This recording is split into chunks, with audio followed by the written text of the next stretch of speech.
Well, it's Friday, and everybody knows when it's Friday, it's time to go inside EMS. I am your host, Chris Saballero, and with me always, look at him. You can see him. If you're watching us on YouTube, you can see his face. Looks like he combed his hair with a towel. Kelly Grayson, KG, what's going on? I did comb my hair with a towel. I actually ran a brush through it, but man, the pool chemicals just they wreak havoc on my coiffure. So I mean, Kelly, you got to come present him. I mean, shave your head like I do, if that's good. Somebody actually oh said to no, me no. today, I Oh, was you on you video, don't they shave said, your head. You don't shave your head by choice. You shave your head because you only have two hairs to cover it. but And you pluck them it is both. by choice. Otherwise, I got the two hairs, so I am choosing. You're right, absolutely right. But it's because of those two hairs that I've tried to nurture forever. So, Kelly, we have a guest, and if you're on YouTube, you can see he's been here listening to us. We don't think we're funny, but anyway, Chief of the New Orleans EMS, Bill Salmeron. Bill, I want to thank you for joining us on Inside EMS. And one of the things that we reached out to you for was this horrible event that happened on New Year's, I guess New Year's Day, 3 o'clock in the morning on New Year's Day there on Bourbon Street. But we're glad you're here. We got some questions to ask you, and hopefully some of your expertise can rub off on the folks that are listening to the show. Yeah, well, thank you for having me. I watch y'all often on YouTube, and I really appreciate the opportunity to speak with y'all. And so thank you for having me today. Thank you. Great to be, and it's good that we got fans. This You is do, the one you have guy. one. This is There the you one go. guy who's watching it, Kelly. That's We're right. He's from Louisiana. He is. Louisiana people have taste. Right. That's right. So Chief, we all were up, right? We were mesmerized. It broke through on the news. And, I guess the first question I want to ask you is, can you describe this initial response by your team? And, certainly when we start to get into these mass casualty incidents, especially of this magnitude, what's the immediate challenges that you guys faced? Yeah, so when this first happened, it was 3:15 in the morning, and we were just finishing off our New Year's Eve coverage. We had units up throughout the night, including myself and our medical director and other leadership that was up. And a lot of us actually just got off duty when it all first happened. And so we had units sitting on Canal Street, which is the main drag of New Orleans downtown. And so we were waiting to sort of wind things down. And then, 3:15, the truck made the turn, all hell broke loose, and our folks went to work. Bill, how did you guys coordinate with law and whatever first responders were there? Did y'all have any difficulties and any hiccups in the response plan with communication? So we are a very interoperable city. We already, there's an IAP for every event that we have. We have regular meetings with police, emergency management, anybody else that's working that event. You had several hundred officers working downtown just that night, between NOPD, state police. You had federal law enforcement on the ground. You had neighboring parishes that also had some law enforcement resources that usually comes into New Orleans for special events. And so, you look down the street, you saw a ton of blue lights and a ton of cops. They were all over the place. And so we have access to their radio channels. They have access to ours. Every time we work a large event, we're always on an interop channel, so where we can just click over and talk if we need to. For this, I hate to say it, when it all first started, it felt like a normal incident. I hate to say it like that. Usually for Mardi Gras and large events, we have people that are drunk and they drive into crowds, or Yeah. It's like people go the wrong way, whatever it is. And so, every event we have, a little bit of something happened. And so I actually just got home when it all first happened. I was getting ready to take a shower and go to sleep. And the supervisor called me and said, "Hey, I got a car that hit some folks." And, I said, "All right, well, look, give me a call back if it's, bigger than a bread box, right? if it grows." And so something told me, so I turned my radio on, and you just heard my folks just walking down the street and say, "I have 5 dead here. I have 2 dead here. I have red tag here. I have this. I have that." And I'm like, "Yeah, this is significant." And so I hurried up, got redressed, and went back in and joined my team, that was already there managing the situation. So as I got there, they were already on Bourbon Street. They already had a casualty collection point established. They were already walking down, triaging folks, moving people where they needed to be, for transport. And then we started to sort of just organize the scene, right? As far as, Yeah. staging resources and, clearing the streets, telling the cops to get the cars out the way, and, we can move trucks in and out, right? And so we had great, cooperation with law enforcement as far as moving trucks in and out. Yeah. This by itself was, we all thought it was a car ramming. We really didn't Yeah. know about the shootout until we got down the street between the subject and the police. And we didn't know about the explosives, that he had. Always something fun to learn about when I you're know, yeah. right next So to it. scene safety's out the window, right? And so, but on the radio, you hear NOPD, I need EMS here, I need EMS there, I need them on a code 3, I have, agonal patient here. And so whenever we hear that, just our normal daily operations, we say, okay, well, scene's safe, they're not going to call us in there if the scene is hazardous. And so, but our folks, they were, as they're making their way down the street, I had one of our rescue technicians coming up the other way down Bourbon, and then him and another team member met at the truck where that crashed. And then they assessed the subject real quick, realized he was dead. And then there was some folks that was trapped under the truck that got pinned between that and the cherry picker. Yeah. And so, my guys literally were under, and they were looking, and they were trying to, assess these patients. Ultimately, they were dead as well. But in the middle of all that, the cops said, "Hey, there's explosives in here. We need to move." And so they immediately retreated, to a safe distance down the street and started treating other patients. And then afterwards, we found out that there was 2 IEDs that were planted, along Bourbon Street, that, the police neutralized the subject so quickly that he didn't get a chance to set those off with the remotes. And so when we found that out, it was just like, man, that's a pucker factor for sure. We could have lost a lot more people. The cops did a great job. If you watch any video, they were running towards what was happening, and fortunately this truck crashed into this cherry picker, because if not, he would have kept going down Bourbon. And he crashed at the 300 block. Bourbon, you have about 11 blocks worth of crowds. So three, that much damage in 3 blocks, he would have done a lot more damage if he kept going. And so, it was a very, very dynamic scene. And it's just amazing that it didn't happen a few hours earlier, because it would have been more. But at 3 o'clock in the morning, and I'm sorry to step on your question, Kelly, at 3 o'clock in the morning, how many people are there? Is it winding down, or is it still It was still crowded. Yeah, it was still crowded, because, with New Year's Eve, we have the Sugar Bowl game. And so the college football game. And so, especially if it's close teams, they normally travel in and show a presence. And so we had a lot of folks on Bourbon. We had a lot of folks downtown. Now, we had a lot of special events that night, like a couple of blocks down the road, that, Decatur Street was full of people watching the fireworks on the river. And so,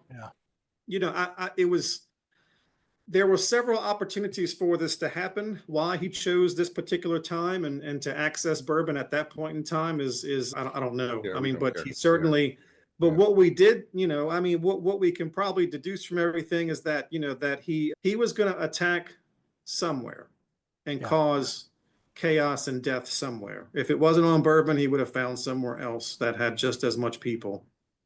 Yeah, and for our listeners that have never been to New Orleans, you go to the French Quarter, and particularly Bourbon Street during Mardi Gras or any major festival, it's packed. You can code and remain upright and have a hard time hitting the ground. And they'll just dance and move around you. It's pretty packed. So we wish that they would crowd surf patients to us, though. Yeah, over to you. Just Get bring them them to the through the side edge. so we can take them. But yeah, we, and also, for years now, we've, NOPD has secured Bourbon Street with barricades and bollards. Right, So, I mean, it's not like you can drive down the street, I mean, they had a police car and the bollards that they have, either the archers, which is the thing that you drive and it goes up, or some other, some other barrier. And that truck drove around on the sidewalk. Yeah. And then came around and sped down the street, and he was driving an electric vehicle truck. So it was, it picked up speed quick. I mean, that truck really got up and went. So, yeah. There was such a controversy that they didn't have traffic barriers up, but you don't plan for someone to go around those and up onto the sidewalk and taking out poles and everything else. It's I don't know if you can plan around something like that. No, and so now they're putting, in addition to the bollards in the streets, right? They have to be Archer rated barriers. to a certain speed, a certain vehicle Yeah. tonnage, right? Weight. But they're also putting those on the sidewalks too, so you can't drive around, and so that complicates it for us. I mean, for years we've always had to have the ASAP carts and the bike teams and all that stuff to get into the French Quarter, get them out and bring them out to an ambulance, on the outskirts, right? And so we used to be able to scooch our little ASAP carts around all those barricades, but you can't do that anymore. Not something you can push a stretcher down, push a stretcher down. Yeah, either. so our folks really, the one thing or a couple of things we tell them when they come to work here, especially during Mardi Gras, is that be prepared to find the route less traveled, right, of places that are not going to be full of traffic, and you're going to be prepared to walk and transport multiple patients, and so. That's certainly something that they'll be prepared to do. But yeah, walking in and getting patients out, and that's something that and it's going to be even more of a reality moving forward with Mardi Gras and everything else that they have to close down. I want to talk to you about that as we get to the end, Chief, because you guys are going to have to pivot now, because you just had the Super Bowl, you had the president, you got Mardi Gras, but let's get to that in a little bit. Question that's on my mind is, give us, because there's people out there listening. We have to prepare from this, right? We have to think about this from an after action. And if this happened in our own streets, give us a couple of the lessons learned in this event. Lessons learned for us is knowing our partners. A couple of months ago, coming up to Super Bowl, we at least try to do an annual tabletop, and then maybe a full scale every 2 years with our partners. I mean, we have multiple agencies, 3 of them that work in Orleans Parish that do private work, and then we have our mutual aid services that work right outside of New Orleans. And so last year we brought them in for a full scale exercise, a similar type of scenario, and so. We were already, knew how to work together and what channels we were working on. And we even involved the hospitals. And so the next day we brought all the hospitals in, and we threw, a few hundred paper patients at everybody in the room and said, okay, how do we move them? Right? Like who's discharging who? Can your facility take care of this or that or whatever it is? And so certainly the drills and exercises helped. And so definitely know your partners and know how to, know how they operate and how you operate. For us, safety was, we were in danger the entire time. Right. Yeah. Really didn't know it. So, but when you think back to your, your WMD classes or, whatever it is, it's like there could always be that secondary threat or that third, whatever it is, and it could be a dynamic scene. And so, but for us, when we heard the cops calling for us and we thought this was a basic vehicle ramming, we go on in, right? And so, like I said, I'm very fortunate that nobody else got hurt after that with the explosives. And so, but that's something that we now need to think about, is just making sure that, when we're being called in, of like, is it really safe? And just kind of keep your head on a swivel. And we always tell our folks too, look, if it doesn't feel right, if something doesn't look right, retreat, and you won't be held for anything, right? So we certainly want you to stay safe and get out.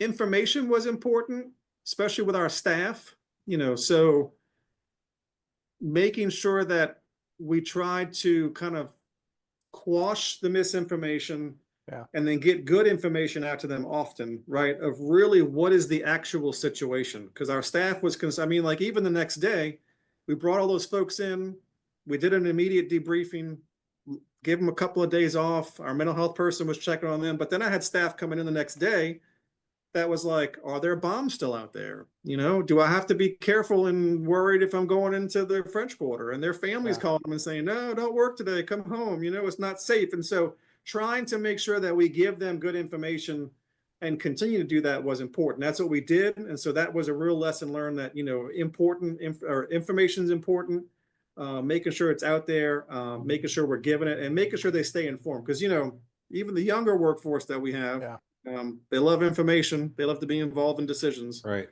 So they gotta feel informed. We waited for media interviews a week. Didn't do any media interviews, referred everything over to police, FBI, or whoever it is. We didn't want to be part of that initial media push, but we did want to make sure before the media went away that we were able to tell our story and Yeah. able to, to talk about what we did. And that's really important. The employee assistance plan is really important. We accessed our employee assistance plan for really for the first time since Katrina for mental health, and so Yeah. there were a lot of resources that we didn't know about until we actually called and said, hey, how can you help people? So really knowing your employee assistance plan and how that works. And then also another thing that we learned was that you need to have first responder competent providers that is able to work with first responders. And I say that because we had someone to go to referred to a community mental health provider, and they were talking about, Oh, yeah, I see what you're saying. how they see dead people and how it's, Yeah. how it's terrible. And then the therapist would cry with them and be like, man, this is terrible. You need to quit your job. I'm like, no. Can we kind of work through Yeah. how to, can we work through your feelings and see how we can kind of, help you to a better place instead of telling you should probably quit your job. So, Right. and we found, more competent providers, or not more competent, but more EMS, friendly type Yeah. of providers that know the work. Did a lot of debriefing. We did 5 debriefings in the immediate days following the incident. We also had a joint debriefing with the hospital and NOPD, and so that was good. The trauma support folks from the local trauma center, as well as mental health providers, we all came together. Just a chance for people to talk, not to talk about any type of after actions or lessons learned or whatever it is, but just let's talk about what you experienced. Yeah. And then, how do you feel about that? And then lastly, we had so many different types of patients, right? And so we found 12 patients that were dead on scene. Most of them, police or bystanders were doing active CPR and active life-saving skills on them.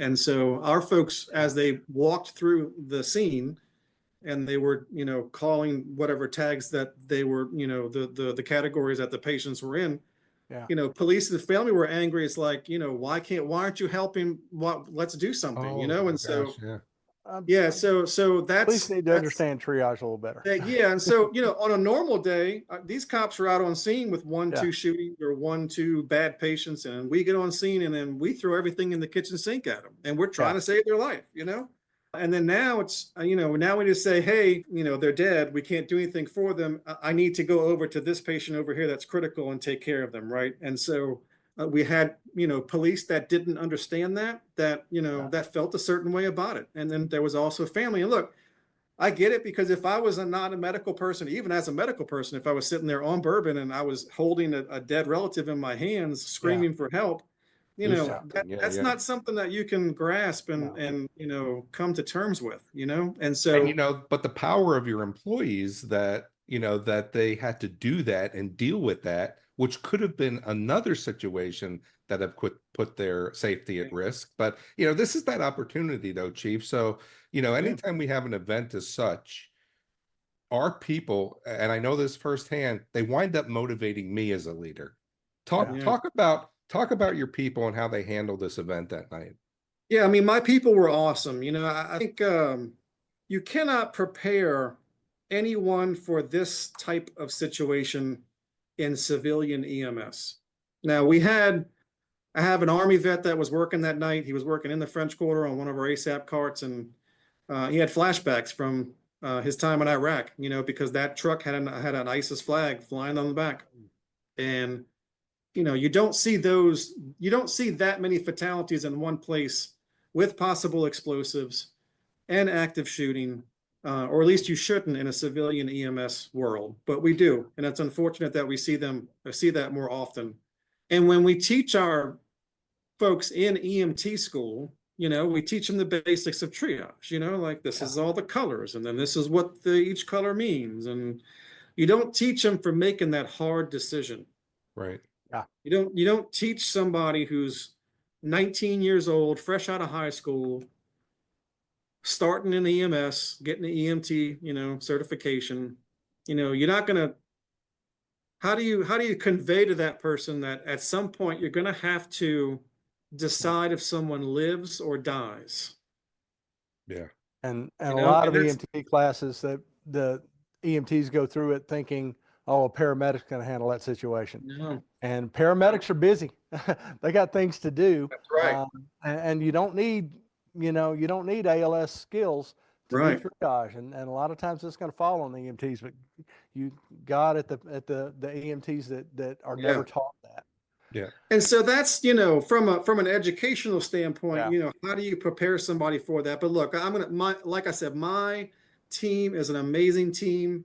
They've been through a lot, they're battle tested. And I'll tell you one thing, they're great at determining sick and not sick, right? Yeah. They can look at somebody and say, look, I can sit here a few minutes and take care of this, or we got to scooch, right? And so they're really good at that. That's what every single day they save lives that night too, that morning too, right? Because it's really about the expertise of the provider and them to be able to be calm and collective and to take in that scene and get the job done. And that's what they did. And so I'm really proud of my folks. Our priority since the incident has been to make sure that we take care of their needs. And as we've done that, we are prepared to take care of those needs long term. And so, we have those resources for them. But yeah, I mean, then they jump back in the next week. We gave them a few days off and they all came back to work that next week, and went on to something else. So, So Bill, you mentioned that the EMTs handling triage. You mentioned earlier that by the time most of the supervisors got there, the crews on scene had set up casualty collection checkpoints and stuff. Give us kind of the 64,000 foot view of your triage process and what your disaster plan looks like in a situation like that, including the hospitals.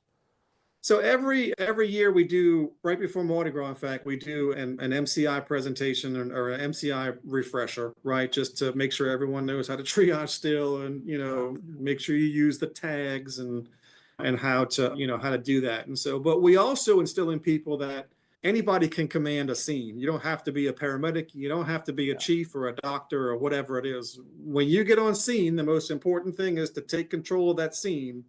Identify you have an MCI and what resources do you need. The most important part, right? Getting resources headed your way, and that you're responsible for setting up that scene for success, right? To make sure that you're starting triage, to make sure that you have a way of getting resources in and resources out, making sure that we're calling the hospitals and getting them notified, right? All that stuff is really important but it needs to be done early. Because you can't catch up once you get, deep into it, a couple of minutes later. And so we teach that to all of our folks. You're in charge until someone takes over, right? That morning when I arrived back on scene, we had a supervisor and assistant supervisor already on scene. They were managing everything well. There was no need for me to say, hey, I got it. I stepped back. I supported them however I could.